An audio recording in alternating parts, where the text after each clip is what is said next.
2023 one day ప్రపంచ cup ఫైనల్లో team India ఓటమిని అభిమానులు ఇప్పటికీ జీర్ణించుకోలేకపోతున్నారు. ఫామ్లో ఉన్న మన ఆటగాళ్లు సొంత గడ్డపై ఈసారి కప్ కొట్టడం గ్యారంటీ అనుకున్న ఫ్యాన్స్కు నిరాశ మిగిలింది. అంచనాలకు తగ్గట్లుగానే ఫైనల్కు వెళ్లిన రోహిత్ సేన ఆస్ట్రేలియా అడ్డంకిని అధిగమించలేకపోయింది. వరుసగా 10 మ్యాచ్లు గెలిచి రాయల్గా ఫైనల్లోకి అడుగుపెట్టిన తుది సమరంలో ఆస్ట్రేలియా చేతిలో అనూహ్యంగా ఓడిపోయింది.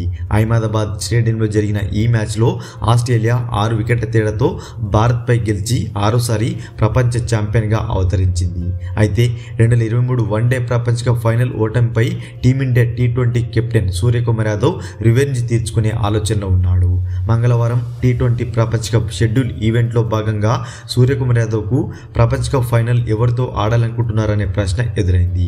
దీనికి సూర్యకుమార్ యాదవ్ స్పందిస్తూ ఆస్ట్రేలియా ఫైనల్కు రావాలి, అహ్మదాబాద్ స్టేడియంలోనే వారిని ఓడించాలి, అప్పుడే మా కసి తీరుతుంది, మా రివెంజ్ తీరుతుందని అతను కామెంట్స్ చేయడం వైరల్గా మారింది.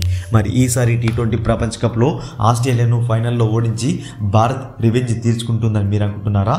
కామెంట్ బాక్స్లో కామెంట్ చేయండి. మరొక ఇంట్రెస్టింగ్ క్రికెట్ అప్డేట్తో మీ ముందుంటాను ఫ్రెండ్స్.